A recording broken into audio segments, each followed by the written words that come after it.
നമുക്ക്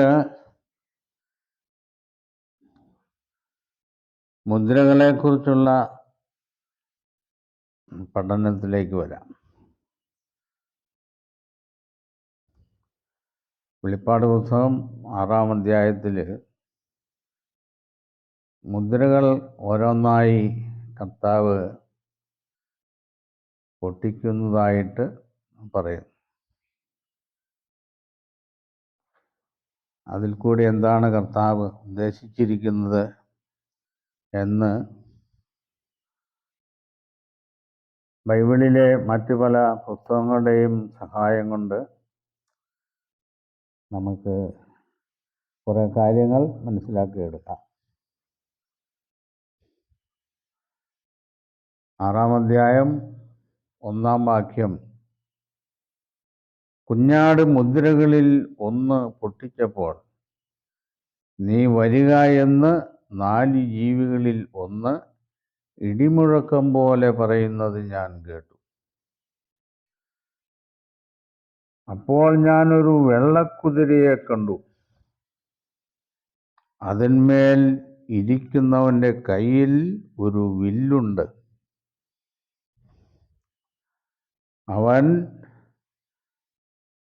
അവനൊരു കിരീടവും ലഭിച്ചു. അവൻ ജയിക്കുന്നവനായും ജയിപ്പാനായും പുറപ്പെട്ടു. ഇത്രയും കാര്യങ്ങളാണ് 1-ാം മുദ്ര പൊട്ടിക്കുമ്പോൾ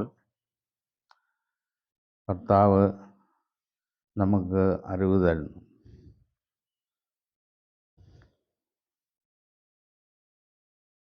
അപ്പോൾ 4 ജീവികളെക്കുറിച്ചും 24 മൂപ്പന്മാരെക്കുറിച്ചൊക്കെ നമ്മൾ മുൻപേയുള്ള വിഷയങ്ങളിൽ പറഞ്ഞ കാര്യങ്ങൾ ഓർമ്മയിൽ ഇരിക്കണം.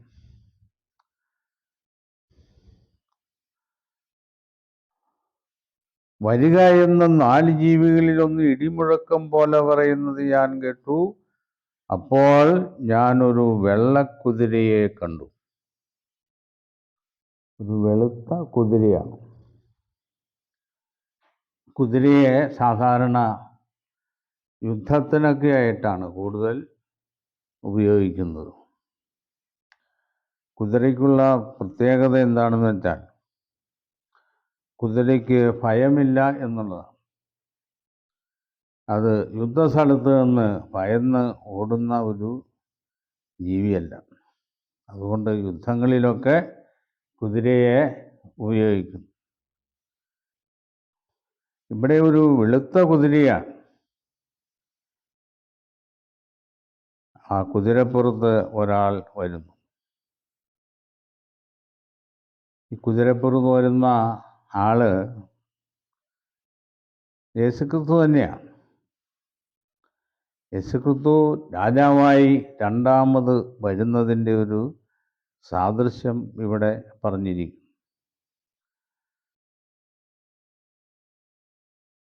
ഈ വെള്ളക്കുതിരപ്പുറത്ത് വരുന്ന യേശുവിന് കയ്യിലൊരു വില്ലുണ്ട്. മാത്രമല്ല അവന് ഒരു കിരീടവും ലഭിച്ചു. മറ്റാരോ കൊടുത്തതാണ് ഈ കിരീടം, ഈ വില്ല്. പിതാവായ ദൈവമാണ് യേശുക്രിസ്തുവിന് ഈ കിരീടം നൽകുന്നത്. അവൻ ജയിക്കുന്നവനായും ജയിപ്പാനായും പുറപ്പെട്ടു. സാധാരണ രാജാക്കന്മാരൊക്കെ യുദ്ധത്തിന് പോകുമ്പോൾ ജയിക്കുമോ തോൽക്കുമോ എന്നുള്ള സംശയത്തിൻ്റെ ഒക്കെ പേരിലായിരിക്കും.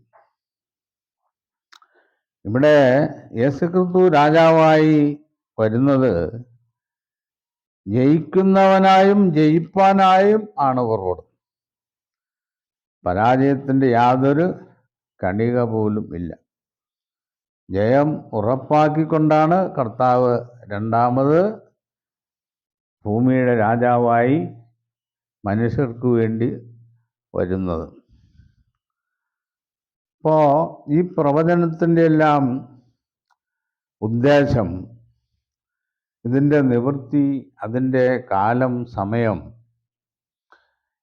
ഇതിനെക്കുറിച്ചൊക്കെ പല പ്രവാചകന്മാർ വഴി ദൈവം പല ദൃഷ്ടാന്ത രൂപേണ വിശദീകരിച്ചിട്ടുണ്ട് പല കാര്യങ്ങളും. അന്ന് പ്രവാചകന്മാർക്ക് അതിൻ്റെ അർത്ഥം ഗ്രഹിക്കാൻ കഴിഞ്ഞിട്ടില്ല. ഇപ്പോൾ സഹസ്രാബ്ദത്തിലെ ക്രിസ്തുവിൻ്റെ 1000 ആണ്ട് വാഴ്ചയിലെ ന്യായവിധിയെ സംബന്ധിച്ച് അതിൽ നടക്കുവാനിരിക്കുന്ന നിയമത്തെക്കുറിച്ചും അത് അനുഷ്ഠിക്കുന്നവർക്കും അനുസരിക്കാത്തവർക്കും ലഭിക്കുന്ന പ്രതിഫലത്തെക്കുറിച്ചുമൊക്കെ പഴയ നിയമ പുസ്തകങ്ങളിലൊക്കെ പല സൂചനകളും ലഭിച്ചിട്ടുണ്ട്.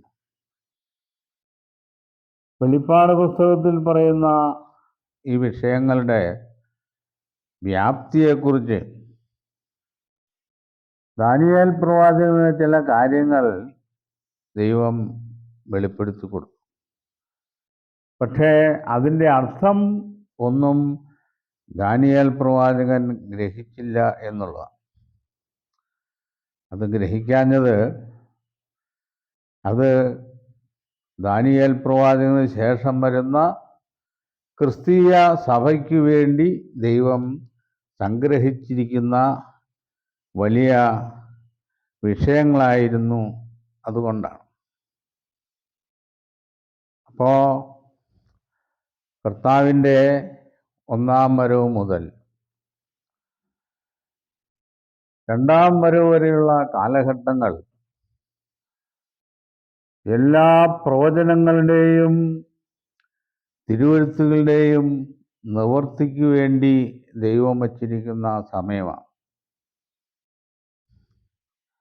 യേശുക്രിസ്തുവിൻ്റെ 1-ാം വരവിൽ കുറേ പ്രവചനങ്ങൾ നിവൃത്തിയായി. ക്രൂശുമരണത്തോടുകൂടി. ക്രൂശുമരണത്തിന് ശേഷം യേശുക്രിസ്തു പുനരുത്ഥാനം ചെയ്ത് സ്വർഗാരോഹണം ചെയ്തു. സ്വർഗാരോഹണം ചെയ്ത യേശു രണ്ടാമത് വരുന്നത് ബാക്കി പ്രവചനങ്ങളുടെ നിവൃത്തികൾ സാധൂകരിക്കാൻ വേണ്ടിയിട്ടാണ്.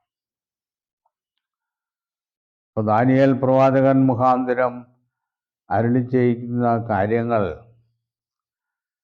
അത് സഹസ്രാബ്ദത്തിൻ്റെ ആരംഭം വരെ നമ്മൾ കണക്കാക്കുമ്പോൾ ആയിരക്കണക്കിന് വർഷങ്ങൾ വരും. ദാനിയേൽ ജീവിച്ചിരുന്ന കാലവും യേശുക്രിസ്തു ന്യായം വിധി ആരംഭിക്കുന്ന സമയവും അതിൻ്റെ ഇടയിലുള്ള കാലഘട്ടങ്ങൾ ആയിരക്കണക്കിന് വർഷങ്ങൾ വരും. അതുകൊണ്ടാണ് ദാനിയേലിനോട് പറഞ്ഞത്, ദാനിയേലേ, നീ പോയിക്കൊള്ളുക. ഈ വചനങ്ങൾ അന്ത്യകാലത്തേക്ക് അടച്ചും മുദ്രയിട്ടും ഇരിക്കുന്നു.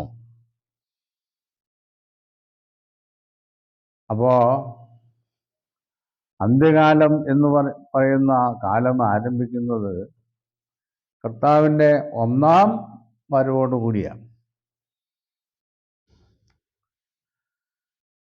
യഥാർത്ഥത്തിൽ കാലത്തിന് അന്ത്യമില്ല. കാലത്തിന് എവിടെയാ അന്ത്യം ഉണ്ടാകും? അന്ത്യങ്ങളുടെ കാലം എന്നാണ് നമ്മൾ മനസ്സിലാക്കുന്നത്. നിലവിലിരിക്കുന്ന ചില വ്യവസ്ഥിതികളുടെ അവസാനത്തിന് വേണ്ടി നിയമിച്ചിരിക്കുന്ന കാലം. ആ വ്യവസ്ഥിതികളുടെ കാലമല്ല. അപ്പോൾ ആ വ്യവസ്ഥിതിയുടെ അവസാനങ്ങളിലേക്ക് കാര്യങ്ങൾ നിർണയിക്കപ്പെട്ടിരിക്കുന്നു. അതുകൊണ്ട് നീ വിശ്രമിച്ച് നീ ഓഹരി പ്രാപിപ്പാൻ എഴുന്നേറ്റ് വരും. ദാനിയേൽ എഴുന്നേറ്റ് വരുന്നത് കർത്താവിൻ്റെ ഈ രാജ്യത്തിലേക്കാണ്, പുനരുത്ഥാനം വഴി. അപ്പോൾ അന്ത്യകാലത്തേക്കുള്ള പ്രവചനങ്ങളുണ്ട്, ബഹുകാലത്തേക്കുള്ളത്.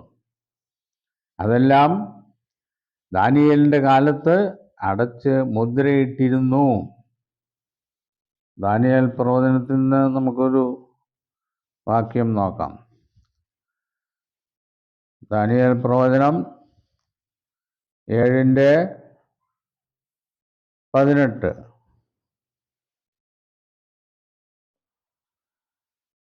ദാനിയേൽ പ്രവചനത്തിൽ ഒരുപാട് വാക്യങ്ങൾ വെളിപ്പാടിലേക്ക് വിരൽ ചൂണ്ടുന്ന വാക്യങ്ങളുണ്ട്. അത് പിന്നീട് നമുക്ക് ഓരോന്നായി പരിശോധിക്കാം. 7:18 എന്താ പറയുന്നത് നോക്കിക്കേ. എന്നാൽ അത്യുന്നതനായവന്റെ വിശുദ്ധന്മാർ രാജത്വം പ്രാപിച്ച് എന്നേക്കും സദാകാലത്തേക്കും രാജത്വം അനുഭവിക്കും. അത്യുന്നതന്റെ വിശുദ്ധന്മാർ രാജത്വം പ്രാപിച്ച് സദാകാലത്തേക്കും രാജത്വം അനുഭവിക്കും.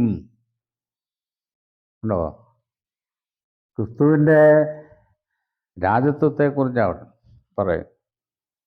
അത് മാറ്റമില്ലാത്തതാണ്, സദാകാലത്തേക്കും നിലനിൽക്കുന്നതാണ്.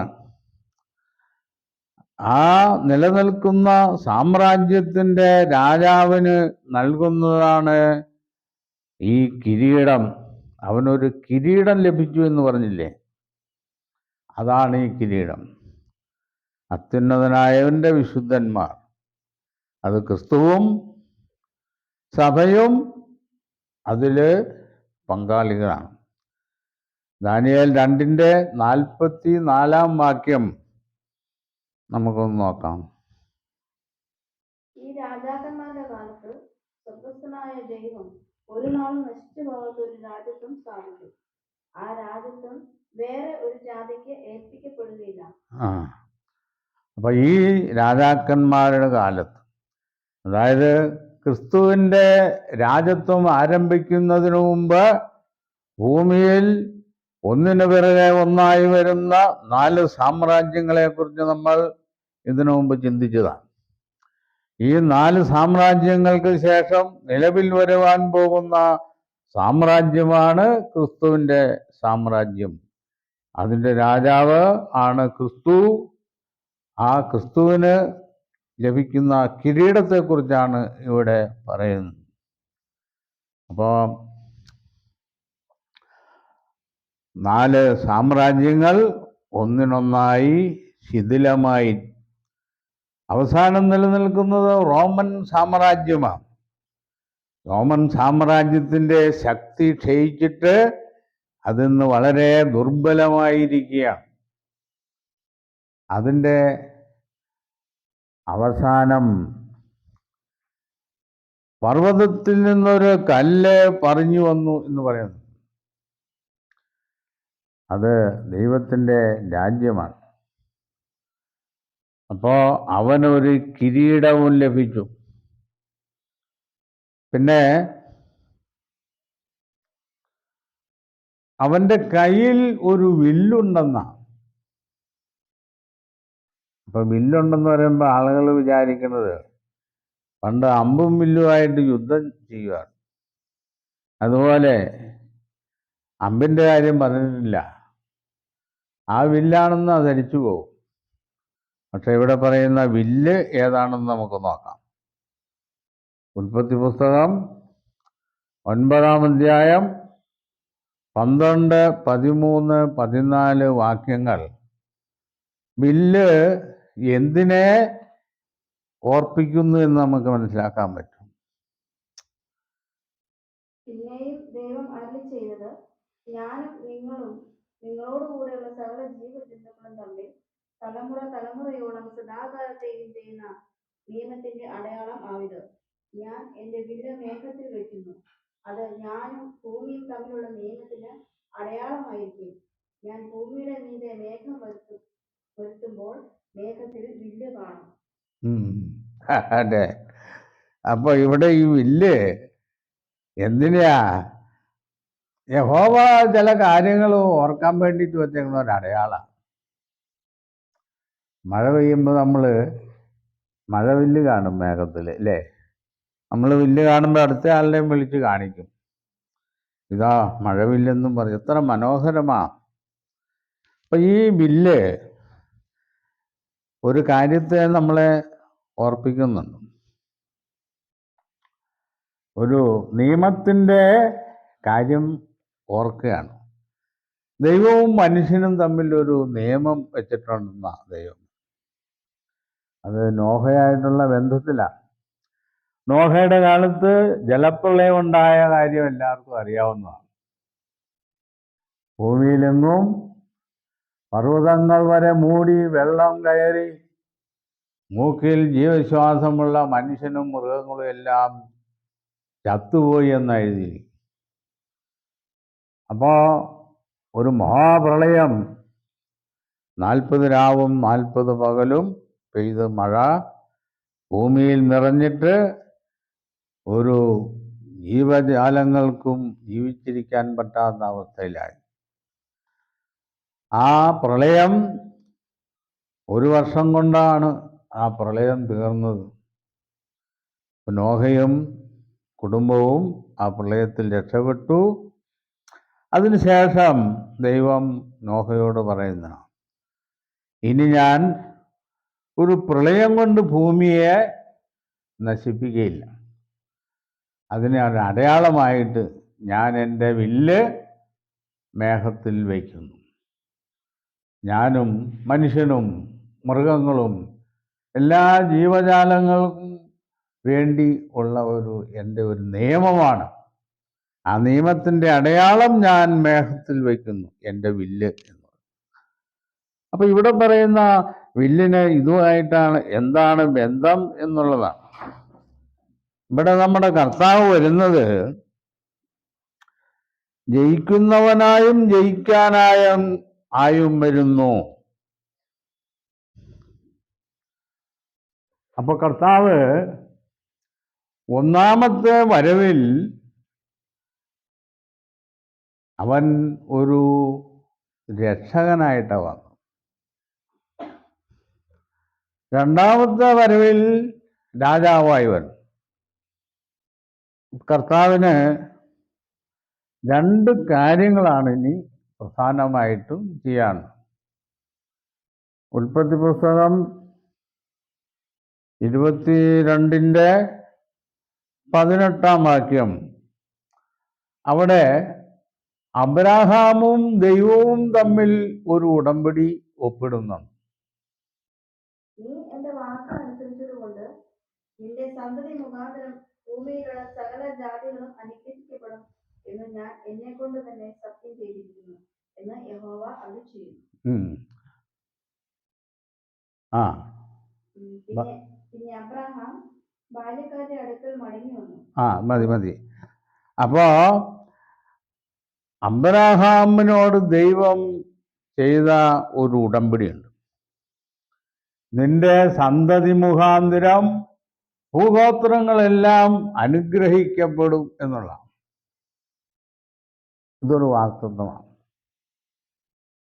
ഇനി മേലാൽ ജലപ്രളയം കൊണ്ട് ഭൂമിയെ നശിപ്പിക്കില്ലെന്ന് പറഞ്ഞ പോലെ നിന്റെ സന്തതി മുഖാന്തരം ഭൂഗോത്രങ്ങളെല്ലാം അനുഗ്രഹിക്കപ്പെടും എന്ന് പറയുന്ന ഒരു വാഗ്ദത്തം.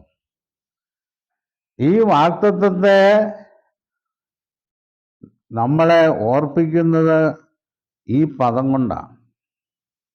ഞാൻ എൻ്റെ വില്ല് മേഘത്തിൽ വയ്ക്കുമെന്ന് പറഞ്ഞ പോലെ നോഹയോട് പറഞ്ഞതുപോലെ ഒരു വ്യത്യസ്ത നിയമമാണെന്ന് മാത്രം. അതുകൊണ്ട് അബ്രഹാമ്യ ഉഭയസമ്മതം നടപ്പാക്കുക എന്നുള്ളതാണ് ഒരു ലക്ഷ്യം. അബ്രഹാമ്യ ഉഭയസമ്മതം എന്താ? നിന്റെ സന്തതി മുഖാന്തരം ഭൂഗോത്രങ്ങളെല്ലാം അനുഗ്രഹിക്കപ്പെടും. അപ്പൊ യേശുക്രിസ്തു രണ്ടാമത് വരുന്നത് എല്ലാവരെയും തീയിട്ട് നശിപ്പിക്കാനും ഈ ഭൂമിയെ കത്തിച്ച് ചാമ്പലാക്കുവാനും അല്ല വരുന്നത്. അബ്രഹാമിനോട് ചെയ്ത ഉടമ്പടി അതുവഴി സർവ ഭൂവാസികളെയും അനുഗ്രഹിക്കുന്നതിന് വേണ്ടിയിട്ടവൻ. ഈ അനുഗ്രഹം സർവ ഭൂവാസികൾക്കും നൽകപ്പെടുന്നത് കർത്താവിൻ്റെ ജയത്തിൻ്റെ ഒരു വശമാണ്. അത് കർത്താവിൻ്റെ ജയത്തിൻ്റെ ആത്മീയ വശമാണ്. പിന്നെ ഒരു കിരീടം ഉണ്ട്. അവൻ ജയിക്കാനായും ജയിക്കുന്നവനായും പുറപ്പെട്ടു. അപ്പൊ ഇത് കർത്താവിൻ്റെ വരവിൻ്റെ ആദ്യ ഘട്ടത്തിൽ തന്നെ ഈ ക്രിയകൾ പൂർത്തിയാകില്ല. കർത്താവിൻ്റെ ഉദ്ദേശങ്ങൾ പൂർത്തിയാക്കുവാൻ 1000 സംവത്സരം മാറ്റിവെച്ചിരിക്കും. അതിന് താൻ നിയമിച്ച പുരുഷൻ മുഖാന്തരം ലോകത്തെ നീതിയിൽ ന്യായം വിധിപ്പാൻ അവൻ ഒരു ദിവസത്തെ നിശ്ചയിച്ചു. അപ്പോൾ ഒരു ദിവസം എന്നുള്ളത് 1000 സംവത്സരമാണെന്ന് പറഞ്ഞിട്ടുണ്ട്. 1000 സംവത്സരം ദീർഘിക്കുന്ന ഒരു കാലയളവാണ്. നമ്മളിവിടുത്തെ ഈ വാക്യം വായിക്കുമ്പോൾ തോന്നും കർത്താവ് വന്ന ഉടനെ തന്നെ ഈ കാര്യങ്ങളെല്ലാം പൂർത്തിയാവുന്ന. അപ്പൊ ഈ അബ്രഹാമിയ ഉഭയസമ്മതം അതിൻ്റെ അനുഗ്രഹം കൈമാറുന്നതിനും മറ്റൊരു സാധാന്യ ഭരണ വ്യവസ്ഥിതികളെ തകർക്കുന്നതിനും കുറെ സമയം ആവശ്യമാണ്. അത് എങ്ങനെയാണ് ഓരോന്നായി തകർക്കപ്പെടുന്നത് എന്നുള്ളതാണ് ബാക്കി 3 മുദ്രകളിൽ കൂടി പറയുന്ന കാര്യങ്ങൾ. 7 മുദ്ര പൊട്ടിക്കുമ്പോഴാണ് ഈ ക്രിസ്തുവിൻ്റെ ആധിപത്യം ആരംഭിക്കാൻ തുടങ്ങിയുള്ളൂ. ക്രിസ്തുവിൻ്റെ ആധിപത്യം ആരംഭിക്കുന്നതിനു മുൻപേ ഭൂമിയിൽ നിലവിലിരിക്കുന്ന ആധിപത്യങ്ങൾക്ക് നീക്കം വരണം. കർത്താവ് ഒന്നാമത്തെ വരവിൽ ശിഷ്യന്മാരോട് പറഞ്ഞു, ബലവാനെ പിടിച്ചു കെട്ടിയിട്ടല്ലാതെ അവൻ്റെ കോപ്പ് കവർന്നു കളവാൻ ആർക്കും കഴിയില്ല. ബലവാനായ ഒരാൾ, അതാരാ? നമ്മൾ പഠിച്ചിട്ടുള്ള ലൂസിഫറാ. ലൂസിഫറിൻ്റെ ഭരണമാണ് ഭൂമിയിൽ കൈമാറി വന്നുകൊണ്ടിരിക്കുന്നത്. ലൂസിഫറിൻ്റെ ഭരണം ഒഴിവായിട്ട് വേണം യേശുക്രിസ്തുവിന് ഭരണം ആരംഭിക്കാൻ. യെശയ്യാവ് 6:1 നമ്മൾ വായിക്കുമ്പോൾ ഉസിയാവ് മരിച്ച ആണ്ടിൽ കർത്താവ് ഉയർന്നും പൊങ്ങിയുമുള്ള സിംഹാസനത്തിൽ ഇരിക്കുന്നത് ഞാൻ കണ്ടു. ഉസിയാവ് ആരാ? പിശാചിനെ കാണിക്കുന്നത്. ദൈവത്തോട് മത്സരിക്കുന്ന ഉസിയാവ് അത് പിശാചിനെ സാദൃശ്യപ്പെടുത്തി. പിശാചിന് അവൻ്റെ സാമ്രാജ്യം നിലനിർത്താനും മനുഷ്യനെ അനുഗ്രഹിക്കാനും ഒരു കാലഘട്ടം ദൈവം പിശാചിന് കൊടുത്തു. പിശാചിന് കൊടുത്തില്ലെങ്കിൽ അന്ന് പിശാച് എന്തു പറയും? ഏദൻ തോട്ടത്തിൽ വെച്ച് തന്നെ പിശാചിനെ അങ്ങ് നശിപ്പിക്കുകയാണെങ്കിൽ പിശാച് എന്തു പറയും? ഉണ്ടോ? ദൈവത്തിൻ്റെ പ്ലാനുകളൊക്കെ ഞാൻ തകർക്കുമെന്ന് മനസ്സിലായി, അതുകൊണ്ടാണ് ദൈവം എന്നെ തൂക്കിക്കൊല്ലാൻ തീരുമാനിക്കുന്നതെന്ന് പിശാച് പറയും. അത് പറയുമെന്ന് ദൈവത്തിനറിയാം.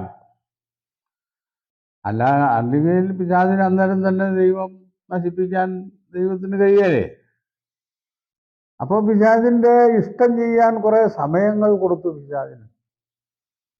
നീ മനുഷ്യനെ നന്നാക്കി കൊണ്ടുവരുവാനോ അവർക്ക് അനുഗ്രഹം കൊടുക്കാനോ ഒക്കെ ഉള്ള സമയം ഞാൻ നിനക്ക് തരും.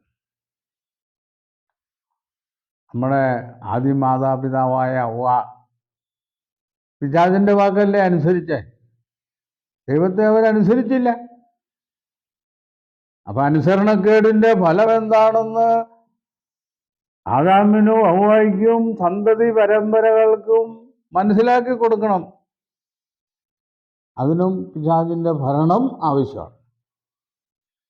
ലോകത്തിൽ എന്തെല്ലാം അനിഷ്ട സംഭവങ്ങളാണ് ഉണ്ടായിട്ടുള്ളത് മനുഷ്യനുണ്ടായപ്പോൾ മുതൽ. ഈ അനിഷ്ട സംഭവങ്ങൾക്കെല്ലാം ഉത്തരവാദി ദൈവമല്ല.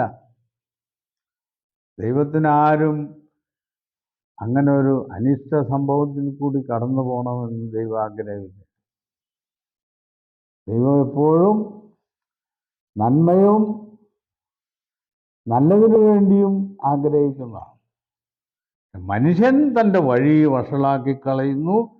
അതിൻ്റെ അനന്തരഫലങ്ങൾ മനുഷ്യൻ അനുഭവിച്ചു കൊണ്ടിരിക്കും. അപ്പോൾ മനുഷ്യൻ അനുഭവിച്ചു കൊണ്ടിരിക്കുന്ന എല്ലാ കഷ്ടതകൾക്കും പരിഹാരം പൂർണ്ണമായി വരുത്തുവാൻ വേണ്ടിയിട്ടാണ് യേശുക്രിസ്തു രാജത്വം പ്രാപിച്ച് മടങ്ങി വരുന്നു. നമ്മുടെ കർത്താവ് പണ്ട് ഒരു ഉപമ പറഞ്ഞു.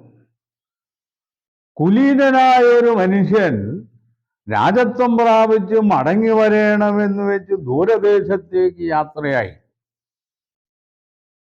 രാജത്വം പ്രാപിച്ച് പിന്നെ വരാനാ. അപ്പോൾ ഇവിടെ യാത്രയായി കഴിഞ്ഞിട്ട് കുറെ കഴിഞ്ഞപ്പോൾ ഇവിടെ ദേശത്തിലെ പൗരന്മാര് കുറെ പ്രതിനിധികളെ അങ്ങോട്ട് അയച്ചു. നീ രാജാവായിരിക്കുന്നത് ഞങ്ങൾക്ക് സമ്മതമല്ല, നീ രാജാവായിരിക്കാൻ ഇങ്ങോട്ട് വരണ്ട, ഞങ്ങൾക്കിവിടെ രാജാവുണ്ട് എന്ന് പറയുന്ന ഒരവസ്ഥ ഇവിടെ ഉണ്ടാകും, ഒരു വിഭാഗം ഇവിടെ ഉണ്ടാകുമെന്ന് കർത്താവ് പറഞ്ഞിട്ടുണ്ട്. അപ്പൊ കർത്താവിൻ്റെ ഭരണത്തിൻ്റെ അനുഗ്രഹങ്ങള്, അതിൻ്റെ കാലദൈർഘ്യം, ഇതിനെക്കുറിച്ചൊന്നും മനുഷ്യന് യാതൊരു ബോധ്യവുമില്ല. ഇതിനു മുമ്പുള്ള ഭരണകൂടങ്ങളെല്ലാം പെട്ടെന്ന് ആരംഭിക്കുകയും നശിച്ചു പോവുകയും ചെയ്തിട്ടുള്ളൂ. യേശുക്രിസ്തുവിൻ്റെ രാജത്വത്തെക്കുറിച്ച് എങ്ങനെയാ പറഞ്ഞിരിക്കുന്നത്? അത് എല്ലാ കാലവും നിലനിൽക്കും എന്നാണ്. ദാനിയേൽ 4:25 നമുക്ക് നോക്കിയേ. ദാനിയേൽ 4:25.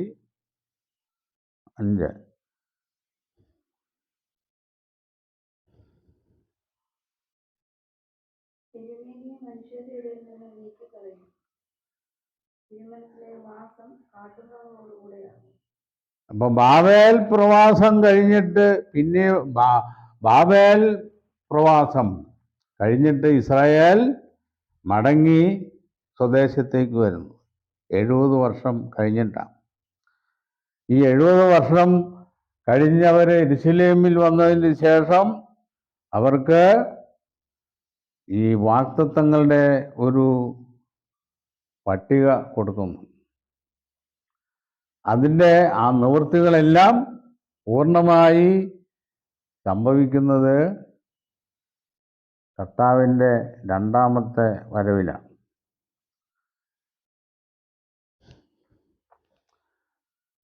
രണ്ടാം മുദ്ര പൊട്ടിക്കുമ്പോൾ ഉള്ള ആ കാര്യത്തെക്കുറിച്ചൊന്ന് സൂചിപ്പിച്ച് നമുക്ക് ഇന്നത്തെ വിഷയം അവസാനിപ്പിക്കാം. അവൻ രണ്ടാം മുദ്ര പൊട്ടിച്ചപ്പോൾ വരിക എന്ന് രണ്ടാം ജീവി പറയുന്നത് ഞാൻ കേട്ടു. അപ്പോൾ ചുവന്നതായ മറ്റൊരു കുതിര പുറപ്പെട്ടു.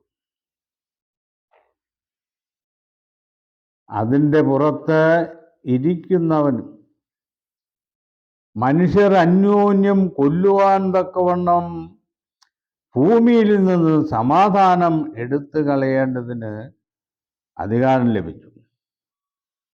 ഒരു വലിയ വാളും അവന് കിട്ടി. അപ്പൊ രണ്ടാം മുദ്രയുടെ കാലം മുതലാണ് സംഭവങ്ങളുടെ പരമ്പര ഉണ്ടാവും. നമ്മുടെ കർത്താവിൻ്റെ സ്വർഗാരോഹണ ശേഷം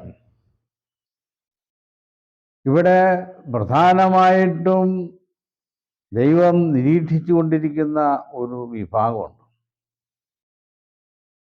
അത് ക്രിസ്തുവിൻ്റെ സഭയെയാണ്.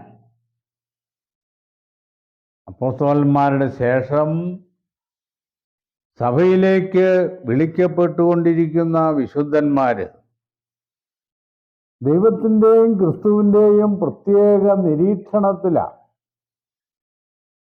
പ്രത്യേക സംരക്ഷണയിലാണ് അവർ കഴിയുന്നത്. കാരണം കർത്താവിൻ്റെ കാലത്തും കർത്താവ് സ്വർഗാരോഹണം ചെയ്തതിൻ്റെ ശേഷവും ശിഷ്യന്മാർക്ക് അനുകൂലമായ ഒരു പരിതസ്ഥിതിയല്ല ഇവിടെ നിലവിൽ ഉണ്ടായിരുന്നു. നമ്മൾ വെളിപ്പാട് സഭകളെക്കുറിച്ച് പഠിക്കുമ്പോൾ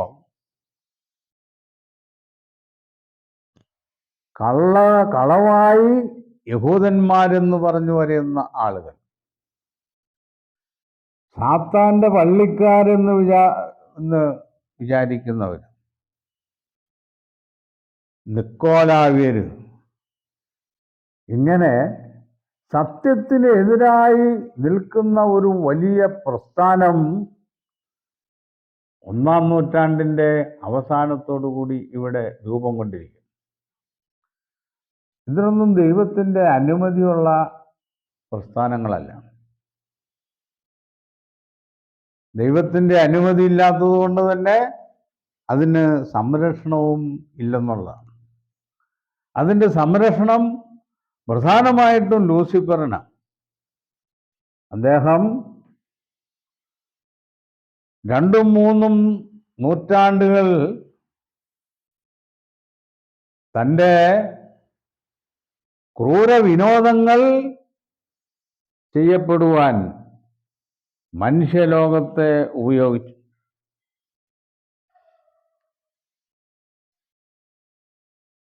മനുഷ്യർക്ക് ദുസ്സഹമായ സംഭവ വികാസങ്ങൾ,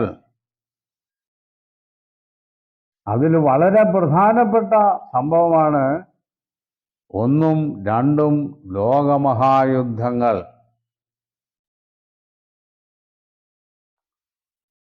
ഇനി ലോകമഹായുദ്ധം ഉണ്ടാകുകയില്ല എന്നുള്ളത് നമുക്ക് പറയാൻ പറ്റില്ല. ആദ്യം പറഞ്ഞിരിക്കുന്ന ഈ ചുവന്ന കുതിര ഇത് ലോകമഹായുദ്ധങ്ങളെ കാണിക്കും. ചുമപ്പ് അപകടത്തെ സൂചിപ്പിക്കുന്നതാണ്.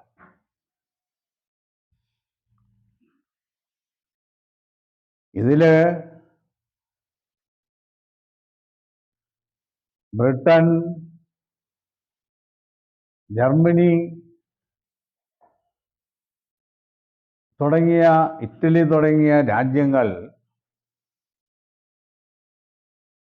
യുദ്ധത്തിൻ്റെ പ്രധാന പങ്കാളികളാണ്. ഈ മഹായുദ്ധങ്ങൾ നടക്കുമ്പോൾ ദൈവത്തിൻ്റെ ഭക്തന്മാരും ഈ ഭൂമിയിൽ ഉണ്ടായിരുന്നു. അവരെ ദൈവം സംരക്ഷിച്ചു. കാരണം എന്തുകൊണ്ടാണ്? കർത്താവ് പറഞ്ഞിരിക്കുന്ന സത്യം ഇവിടെ നിലനിൽക്കണം. എന്നിട്ടും ആ സത്യത്തെ കീഴ്പ്പെടുത്തുവാനും അത് വിശ്വസിക്കുന്ന വിശ്വാസികളെ തല്ലുവാനും കൊല്ലുവാനും കഴുത്തറക്കുവാനും ഇവിടെ നിലവിലിരിക്കുന്ന രാഷ്ട്രീയവും മതപരവുമായ ശക്തികൾ ഒന്നുചേർന്നുകൊണ്ട് ഈ 2 ലോക മഹായുദ്ധങ്ങളിൽ വളരെ പ്രവർത്തിച്ചിട്ടുണ്ട്.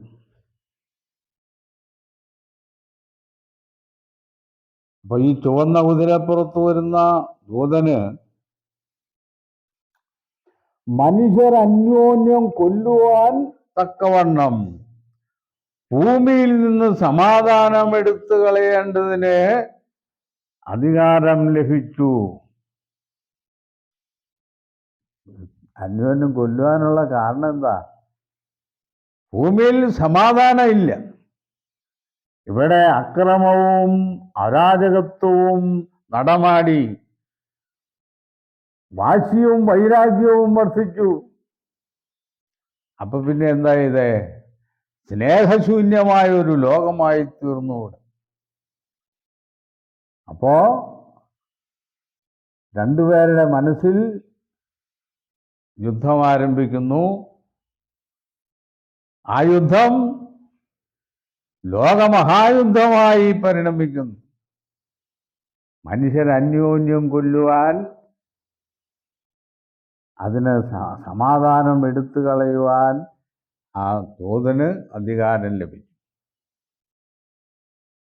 ഒരു വലിയ വാളും അവന് കിട്ടി, കൊല ചെയ്യാനാവാൻ.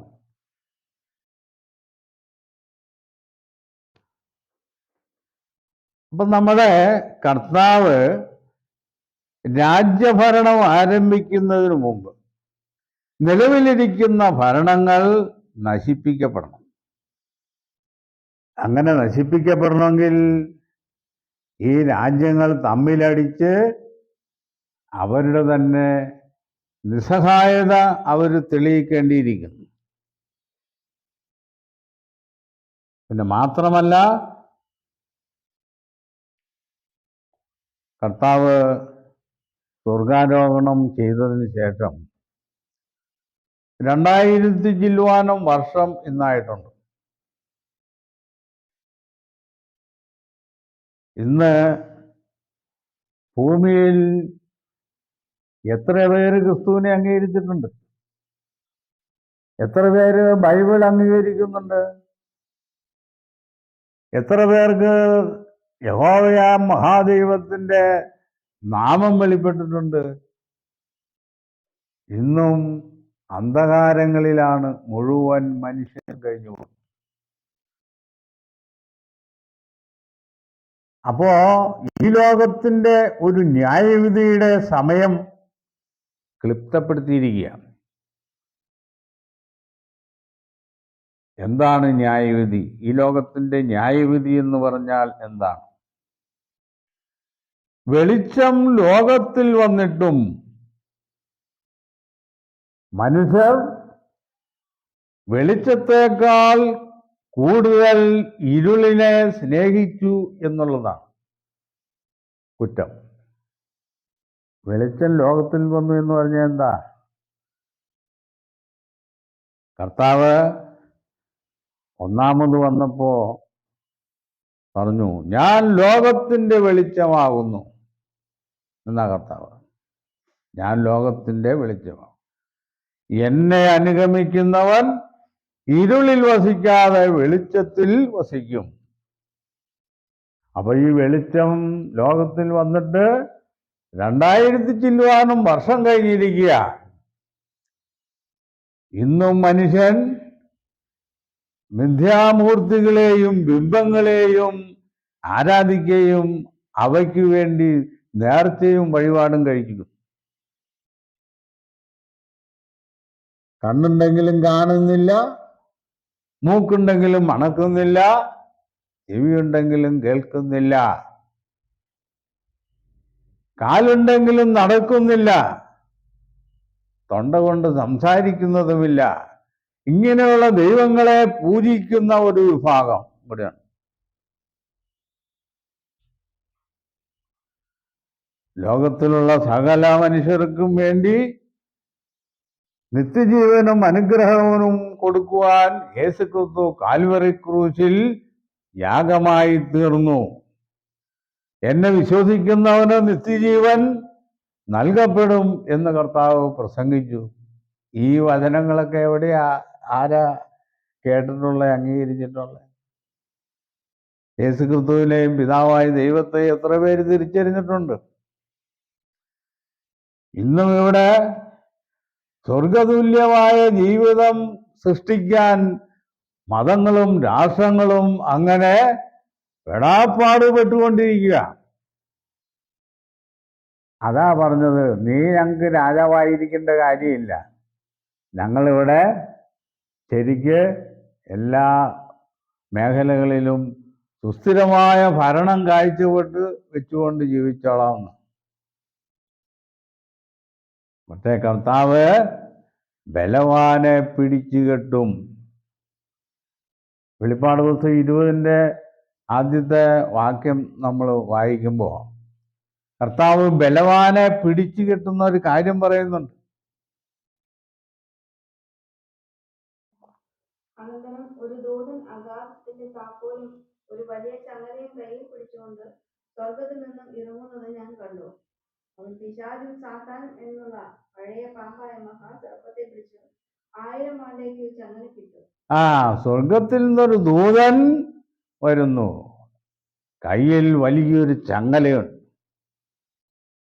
അവൻ പിശാചും സാത്താനും എന്ന പഴയ പാമ്പായ മഹാസർപ്പത്തെ പിടിച്ച് 1000 ആണ്ടുകളിലേക്ക് ബന്ധിച്ചു. കർത്താവിൻ്റെ ഈ വരവ് അവൻ ജയിക്കുന്നവനായി വന്നിരിക്കും. അപ്പം അവൻ്റെ സാമ്രാജ്യങ്ങളെ ഒന്നിനു പിറകെ ഒന്നായി, അവൻ്റെ പ്രസ്ഥാനങ്ങളെ ഒന്നിനു പിറകെ ഒന്നായി തകർക്കുന്നതിനുള്ള മുദ്രകളെ കുറിച്ചാണ് ഇവിടെ പറഞ്ഞിരിക്കുന്നത്. അപ്പൊ ഈ രാജത്വവും അബ്രഹാമ്യ ഉഭയസമ്മതമാകുന്ന ആ വില്ല് നമ്മളെ ഓർപ്പിക്കുന്ന അനുഗ്രഹങ്ങളും അത് നേടിയെടുക്കാനുള്ള സമയങ്ങളിലേക്ക് ഇപ്പോൾ കർത്താവ് വ്യാപൃതനായിരിക്കുകയാണ്. 1ഉം 2ഉം ലോകമഹായുദ്ധം അതിൻ്റെ ഫസ്റ്റ് നടപടികളായിട്ട് നമുക്ക് മനസ്സിലാക്കാൻ കഴിയും. ഈ പ്രവചനങ്ങളുടെ അടിസ്ഥാനത്തിൽ മറ്റുള്ള കാര്യങ്ങൾ നമുക്ക് പിൻവരുന്ന ദിവസങ്ങളിൽ നമുക്ക് പഠന വിഷയമാക്കാമെന്ന് വിചാരിച്ചുകൊണ്ട് ഈ വിഷയം അവസാനിപ്പിക്കാം.